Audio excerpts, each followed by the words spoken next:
네, 안녕하세요. 선박 내양 조종 수업이고요. 원래는 이제 내양 관련한 거 좀 하려고 했는데 저번 주가 조선학회 추계학 술대회였거든요. 근데 저희 연구실에서 발표한 내용이 선박 조종 관련한 내용이라서 그냥 그것만 좀 소개할까 합니다. 뭐 이제 요새 선박 조종 관련해서 이런 연구들이 하고 있다라는 거랑 여러분들이 수업에서 배운 내용들이랑 또 실제로 연구되고 있는 부분이 어느 정도 더 발전이 됐는지 뭐 다른지 뭐 그런 거를 좀 이해하면 좋을 것 같아서요. 네, 이런 걸 준비를 했고 수요일 날은 원래 계획대로 뭐야 실시간으로 선박파랑 해양파 관련해서 그냥 수업을 계속 할게요.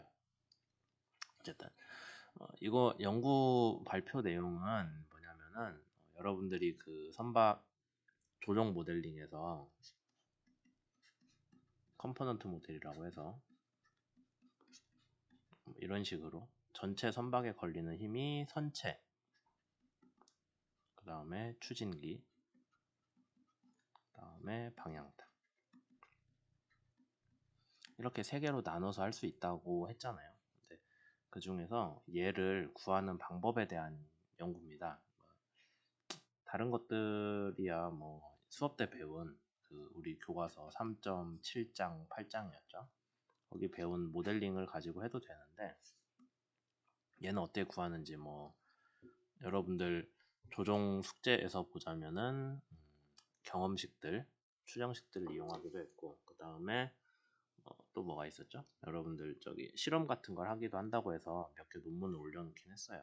근데 그런 방법 말고 다른 방식으로 어떻게 구할 수 이거를 선체에 걸리는 힘을 어떻게 구할 수 있냐에 대한 연구를 한 결과입니다. 어떻게 했냐면 자유항주 시험이라고 해서 모형선을 실제 배처럼 자유롭게 움직이게 해서 실험을 한 거죠. 연구는 이제 저희 연구실 대학원생들이랑 같이 했고요. 한번 쭉 봅시다. 우선 연구 배경에 대해 설명을 드리자면은 선박의 조종 성능은 무엇에 집중을 해왔냐라고 하면은 국제해사기구에서 됐던 조종 기준 여기에 대해서 충족하는지 여부를 선박 설계 단계에서 확인하는 게 주요 목표였어요. 우리 조종 수업에서 초반에 배웠던 뭐 ABS 기준이고 IMO 기준이고 하는 것들 있잖아요. 그런 기준, 뭐 선회 시험을 했을 때 전술 직경이 얼마나 되냐, 아니면 뭐 어드밴스가 얼마나 되냐 그런 것들 얘를 추정하는 게 목표였거든요. 그래서 어, 그간 선박의 조종 성능 해석은 이런 걸 해석하는 시뮬레이션 위주로 했습니다. 여러분들 그 조종 과제에서 턴 프로젝트에서 했던 내용도 딱 이거죠. 그렇게 하기 위해서 어떻게 했냐? 수업 때 배운 대로 3자유도, 서지, 스웨이, 요 아니면은 거기에 롤을 포함한 4자유도 동력학 모델을 만들어서 동력학식이 있었죠. 그 다음에 그 모델에 들어가는 여러 가지 항들을 직접 구하거나 뭐 책에서 찾거나 해가지고 이를 이용한 시뮬레이션을 했죠. 그러면 실제 배는 그렇다고 치고 모형 배를 실제 배처럼 조종을 할 수는 없냐? 모형 배 뒤에다 프로펠러 달고 뒤에 러더 달아서 배가 가면서 뒤에 컨트롤을 해가지고 실제 배처럼 할 수 있냐? 당연히 가능은 합니다. 근데 거기에 대해서 그렇게 깊게 연구는 되지 않았어요. 뭐 여러 가지 이유가 있는데 제일 큰 이유가 실선이랑 모형선의 레이놀드 수 차이거든요. 그래서 모형을 가지고 자유항주 시험을 해서 터닝 서클을 했다고 봅시다. 그러면 터닝 서클을 했을 때 이게 실제 배랑 똑같나? 레이놀드 수가 다른데? 라는 데에 대한 의문이 해결이 안 되는 거죠. 그래서 그간 자유항주 시험이라는 걸 할 수는 있는데 그렇게 적극적으로 하진 않았어요. 그런 상황이었습니다.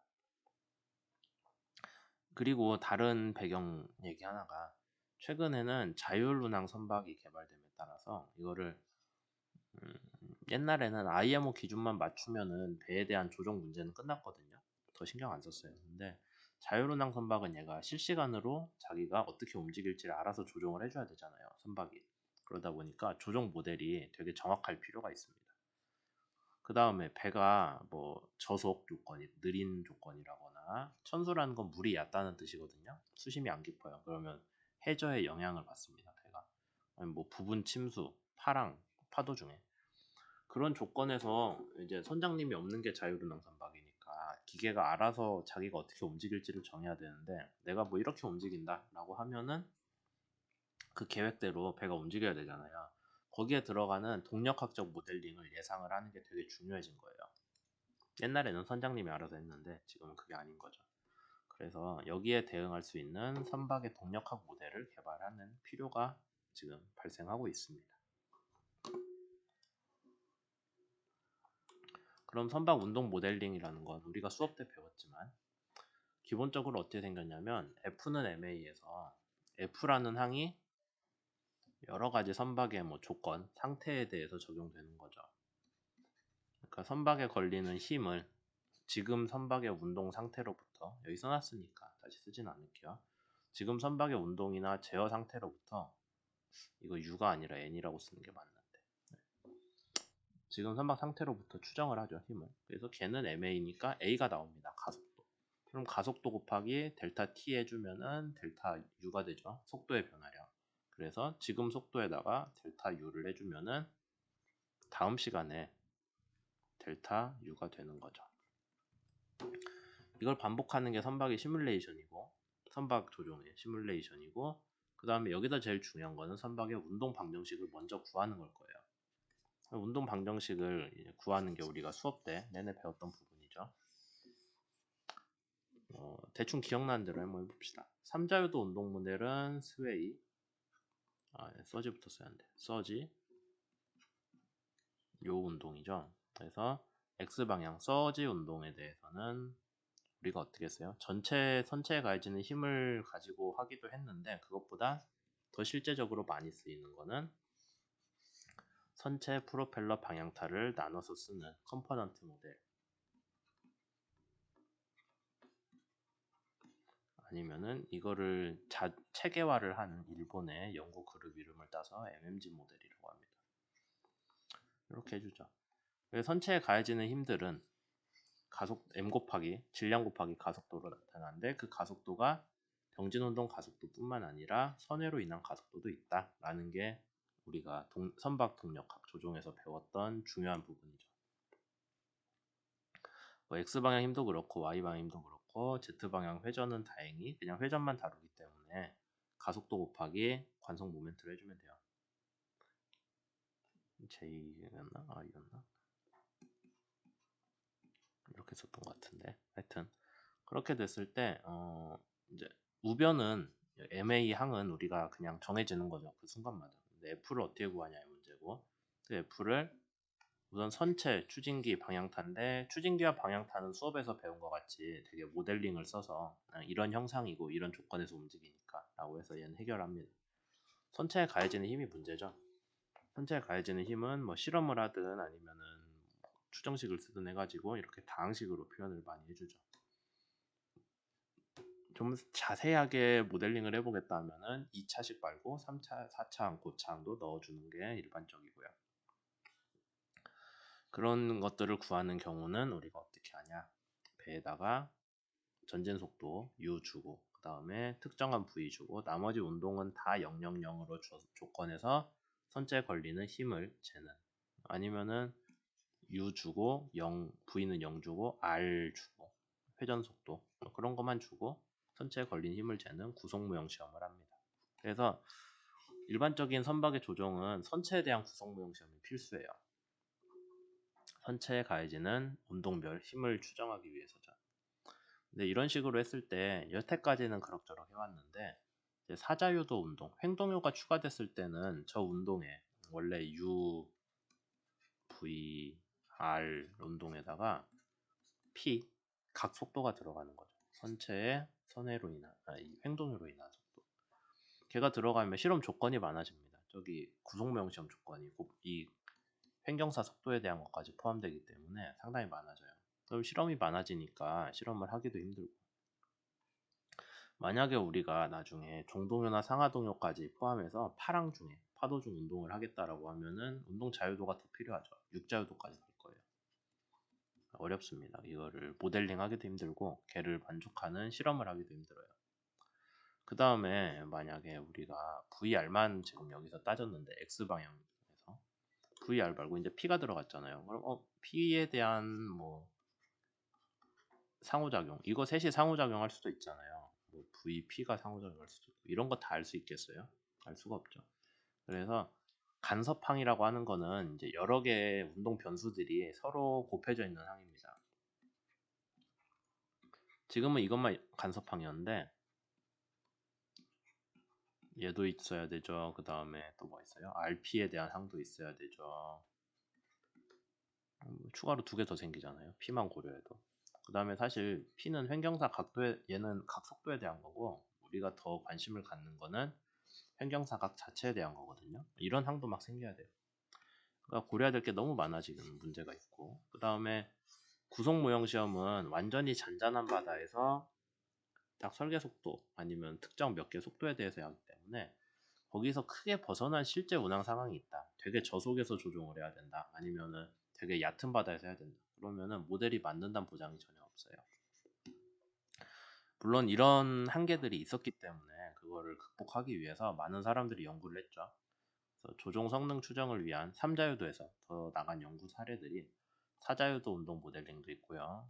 얕은 바다에서의 어떤 식으로 운동이 변하는지 그런 것도 있고, 그 다음에 이게 좀 중요한데, 구속 모형 시험 자체가 너무 시간도 많이 들고 자원도 많이 들고 하니까 그걸 대체하기 위해서 유동 시뮬레이션을 한 경우도 있고, 드디어 자유항주 모형 시험을 써보려는 그런 계획들도 나옵니다. 그 다음 추가로 파랑 중에 조종 성능 시험을 수행한 데도 있어요. 이런 식으로 그 복잡해진 조종 운동에 대응한 조종 모델을 만들어내기 위해 많이 연구를 했는데, 이제 그럼 사실 제일 좋은 정보는 실제 선박이 움직일 때잖아요. 실제 선박을 조종을 시켜놓고 거기서 모델링을 얻는 걸 해봤는데, 사람들이 그때 주로 쓰인 건 칼만 필터라는 겁니다. 칼만 필터는 뭐냐면은 여러분들이 처음에 어떤 값을 추정을 해요. 아까 앞에서 조종 개수들 있었죠. 다항식에 대한 개수들, 여기 있는 개수들 있잖아요. 여기 개수들을 추정을 해가지고요,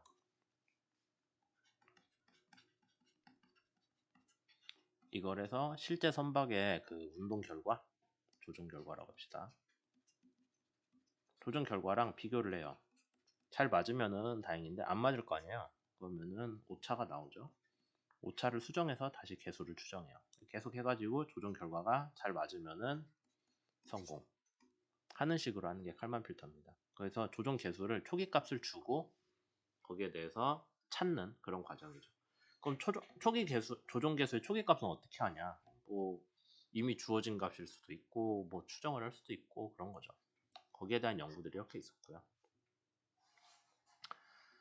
그리고 다시 자유항주 시험으로 돌아와서 자유항주 시험을 통해서 선박 조종을 모델링 할 수 있지 않을까? 왜냐하면 구속 모형 시험은 힘드니까. 그 다음에 시설도 있어야 되죠. 그런 어려움들이 있으니까 선박 운동을 자유항주 시험만 가지고 모델링을 해볼 수 있지 않을까라는 게 저희 연구실에서 하는 연구입니다. 그러면 자유항주 시험에는 어떤 게 좋냐? 뭐 방향타 각도가 이것저것 다 해볼 수 있죠. 사실 구속 모형 시험에서도 이것저것 다 해볼 수는 있는데 그럼 실험 조건이 막 늘잖아요. 근데 자유항주는 거기서 좀 자유로우니까 방향타 각도나 추진기 회전수를 우리가 임의대로 바꿀 수 있습니다. 그거 좋고요. 한 가지 문제는 구속 모형 시험은 잘 통제된 저기 실험 시설에서만 할 수 있으니까 결과가 되게 정확해요. 결과 신뢰도가 높은데 자유항주는 밖에서 막 파도도 치고 뭣도 하고 하는 데서 하잖아요. 그래서 각 데이터의 정확도는 좀 떨어질 수 있어요. 그 점은 인정하지만은 얻을 수 있는 데이터 양이 훨씬 많기 때문에 아무래도 뭔가 좀 서로 상쇄되는 부분이 있겠죠. 그 다음에 실제 선박에 운항하는 조건쯤에서의 운동 모델링이 나오기 때문에 뭐 구속 모형 시험을 할 때 같지만 모든 조건을 다 반드시 해야 된다. 그럴 것도 아니게 되는 거죠. 그런 장점들이 있습니다. 이제 앞에서 그래서 이런 자유항주 시험의 장점에 사람들이 주목을 해서 자유항주 시험을 가지고 조종 개수를 뽑는 연구를 좀 했었어요. 근데 다시 칼만 필터가 나오죠. 칼만 필터를 써가지고 자유항주 시험 결과랑 처음 조종 개수가 있으면 처음에 그 다항식의 개수들을 뽑으면은 자유항주, 우리가 프리러닝